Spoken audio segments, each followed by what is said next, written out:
Hello and welcome to the second video in the Butetown series, where we look at the key events from 1839 to 1987. We're hopefully going to be able to describe who came, where they came from and why they came, their experiences, the key events and the impact of all of this migration to a little part of Cardiff in the 19th century. So in the previous video we already covered 1839 to 1848 all the way up until 1911, when we got to the seamen's strike and the anti-Chinese laundry riot, which is where we take the starting point from for today's video. So the 1911 laundry riot is a case study of the tension that had built up in South Wales. It had built up primarily between the trade union workers and their employers. In 1911 there was a number of strikes between the Cardiff dock workers and the seamen, and they went on strike. It was a violent confrontation. The strikers set fire to warehouses, they attacked the firemen that came to put out the fires. Soldiers and the Metropolitan Police were brought in to support the local police. Now this had really come from the fact that they felt they were being underpaid, overworked, and it's an example of the tension that started in 1911.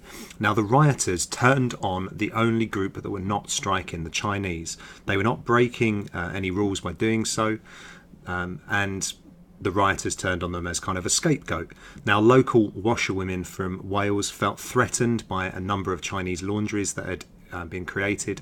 30 Chinese laundries and boarding houses were attacked by over 1,000 rioters. Over 200 Chinese people were attacked as scapegoats. Furthermore, 400 black British seamen protested that they had less work than the Greek, the Spanish, the Italian workers, even though they were British subjects. So in 1911, it's kind of this example of the tension in this multiracial community that built up, and because it's a period of economic downturn, the rioters seek a scapegoat, and in this case it's the Chinese. Now in 1914 to 1918 we have World War One, and of course thousands of white workers in Cardiff especially go off to fight in World War One, and this leaves a gap in the market, and the black community capitalise on this. The black population in 1914 was just 700, soaring to 3,000 by the end of the war. Now the gaps were filled not only by black but by West Indian, Asian and African seamen, and as a result their wages went up. Now at the end of World War One, when thousands of white ex-servicemen returned, it led to again another example of tension. So 1,400 black Cardiff seamen had died in action. Merchant seamen had died during the war, but white ex-servicemen returned. They felt that they had taken their jobs, and of course tension increases. The Welsh regiment of the British Army was brought in secret, just in case of any trouble. Lo and behold, riots do break out. In fact, 2,000 white people attack the migrant shops and houses. Armed crowds gather from both sides. The black and white communities both are still armed with guns. Many of them appeared in their British uniforms, and they were prepared to use these. Again, examples of the multicultural nature of Butetown. We've got Australians leading the white mob. The mob, though, was stopped by police before they could reach Newtown. But the mob turned on the black people that lived north of the bridge. One black man was stabbed, and two white men died as a result. Soldiers were called in to support. Now in the next few slides we've got some examples from people's experiences at the time. Remember, this paper is very much about using sources. Which one's more useful? Now they tell different stories. Now this is Beatrice Sinclair, daughter of James Headley, who talks in 1983 about his experience, or her father's experiences of the 1919 riots. So you can see from this example we've got a black community's kind of feelings and memories of the situation, and we can compare that to another account from the Western Mail 21 about the events in the former Royal Hotel, and you can see that they offer different opinions, still giving examples of the amount of violence that took place in this period.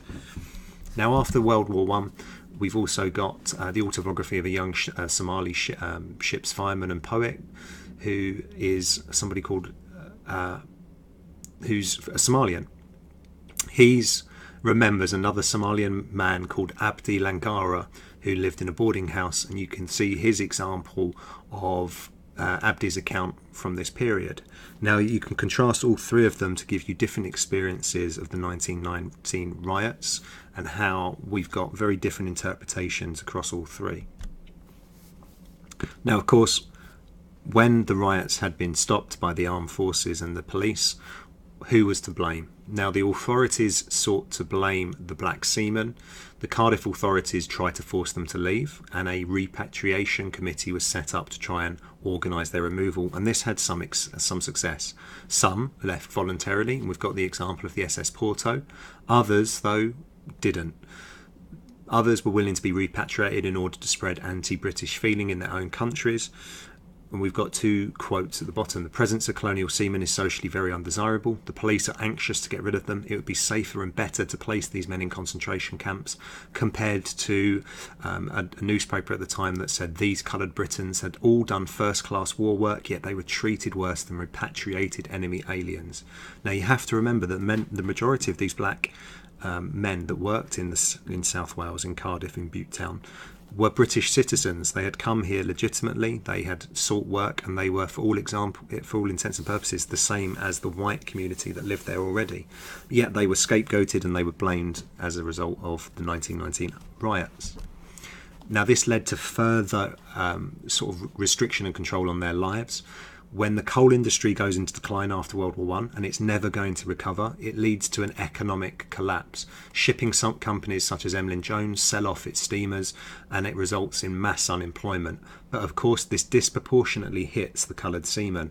The Aliens Order Act 1920 ruled that those seeking benefits within their first year could be deported, and the 1925 Special Restriction on Coloured Alien Seamen Order gave the following restrictions. They were British citizens, but they were treated as aliens. That meant the police would often ask for their passports, seize their passports, and arrest them if they saw fit to. They were paid significantly less than the white seamen. They were charged significantly more rent. They were paid less unemployment benefit if they were unemployed, even though they paid the same amount in contributions. And we see the introduction of a colour bar in the mid-1930s. And this all results in the creation of the Coloured Seamen's Union, who was led by Harry O'Connell. So why did they set up a union? It's in reaction to being blamed for the 1919 riots. It's been blamed constantly with restrictions on their movements for the Alien Order Act 1920 and further restrictions in 1925, special restrictions. Now, plus all of this, they're being restricted in terms of pay. They're being paid considerably less than the white counterparts. And again, we've got some accounts from 1925 up until the 30s and the 40s. So this is from Racism and Resistance, Cardiff in the 1930s. I found no one with a good word to say about the union, which one ex-member described as being good at taking your money, but bad at paying it out to black men. Another man told me you had to put a 10-shilling note in your discharge book as you gave it to the NUS official when you signed on for a voyage, if you wanted the job. But after a period of unemployment, you just didn't have a spare 10 shillings. Other men confirmed that having to buy your job was common practice. You were a slave in a labour market and you had no protection whatsoever.